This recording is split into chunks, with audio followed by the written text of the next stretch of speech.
All right, and we're back from our break. So, the question I was posing before we went on break was, how do we take on the mantra of being the bag within corporate spaces? How do we hold on to our self worth, our self value within these corporate spaces where we feel like we always have to minimize ourselves, diminish what we're doing, the importance of what we're doing. We don't feel like, especially for us as immigrants, we don't feel like we can speak up and say, I did this, I'm the one that brought this to the company and so on and so forth. We feel like we have to be like, yes, sir, no, sir, no, and stuff like that. How would you? I'm not gonna lie, that's difficult because there's a mantra of I know definitely with black women there's a mantra, they've got a double whammy of you're a woman, so there's already Yep. a gender equality gap. Yep.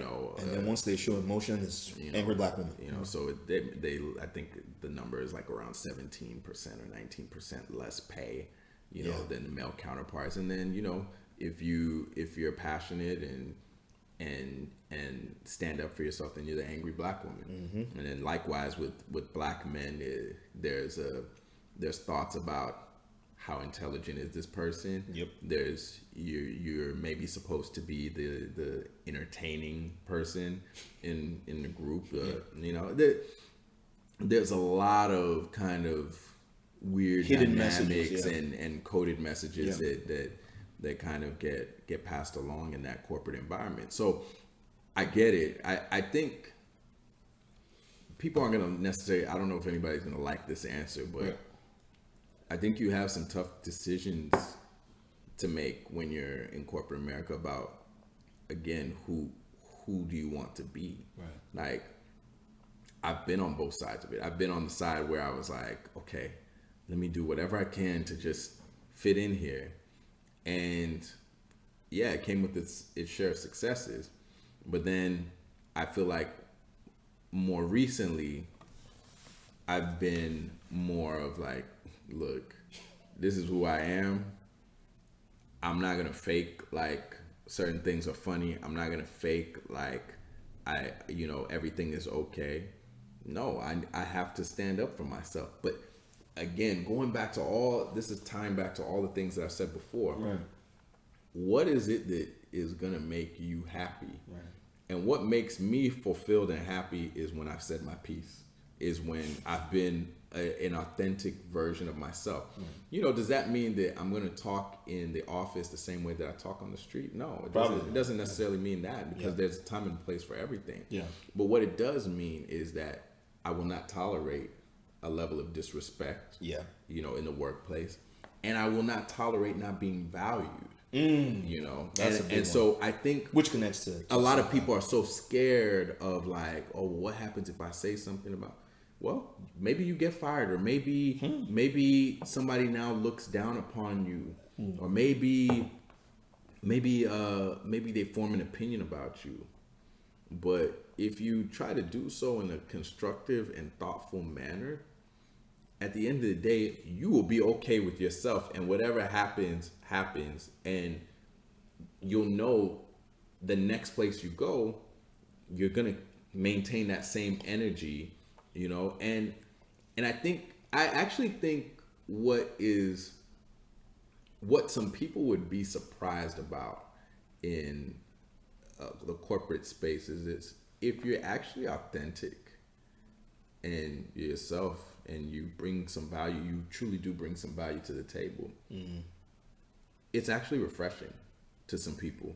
It's actually refreshing because there's so many people faking it, faking the funk, trying to fit in, brown nosing, kissing behind, trying to like do anything to be a corporate climber and move. Right. If you're just someone who you do your work, your and part of the thing here too is that I've learned over the years is, did you set the table? Now, what I mean by that is, when you came into the job,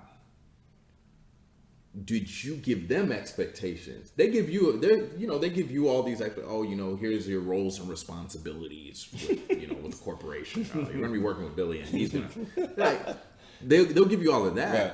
But what I've found and what I do now is, when I've done interviews and when they ask me, okay, well, what, do you have any questions? Yes. How long will it take? What is the growth plan for this position? Right. If I'm doing above average work for the next year, what are the expectations in terms of where my role can go? Exactly. Am I going to move into a senior position? Will I move from a manager to a VP? Will I move from a supervisor to a manager? What's the track for 3 years? What does that look like? How is my performance measured? Is it through an evaluation? Is it tied to a metric, or is it subjective? So if you set the table on, I need to be in a place where there's a growth plan. I need to be in a place where when I corner this person who's interviewing them, when I say, hey, what happens after doing this for a year and excelling? If I've asked all the questions that now set up the parameters for what I'm working towards, so that now when I've worked hard for a year, I've busted my butt and I've kept my nose down to the grindstone, I'm doing my thing. When it now comes time for evaluation, oh no, we had this conversation when I came in for the job. There's not much to discuss. We had the conversation. You told me that if I do well, if I score if I am above average at my job for a year, that I should get promoted to this position. Well, now you just gave me a review, and on my review, the average score is 3. I got a 3.5. What's up? True. Where's my raise? Where's my promotion? And now you put the onus back, because you have those parameters, that you put the onus back on your employer to either show themselves as someone who's not truthful, not entirely honest, or if they're about that life, to be like, okay, you know what? I did say that, so let me make it happen. Yeah. And I think what happens with a lot of Black brothers and sisters that I see out there, we're so happy to even just get in a place. Yeah. We don't want to ask questions. I don't want to we don't want to shake the table. We don't want to shake the table. Don't want to ask questions about the growth plan. Don't even want to negotiate salary. I can't tell you how many people that I've met that, once they said I had the job and they told me, hey, so we're making an offer at, $55,000, and we're glad to, we're hoping you're accepting. We'll be glad to have you on board. They're just happy to. And they'll be like, you know what? Let me just take it. Because I've not heard back from other people. No. How much were you expecting to make? Right. What's the market value? So you see, this ties in again to the intrinsic value that we place, on ourselves. And, it's one thing to talk about it in light of a relationship, black man, black woman thing. But now this is us versus them in a sense. Now, not in a opposition sense, but in a, okay, I'm here, but I'm worth something. I can not only negotiate salary, like I've talked to a bunch of people who, unfortunately didn't know that they could also negotiate vacation time. Like everything can be negotiated. But like you said, to your point, you have to know what do you deserve, which I think, like you said, and I know you've also given me advice in this area, that has helped me in my corporate journey as well, is knowing what I'm worth, knowing what I'm bringing to the table, knowing what I'm capable of doing.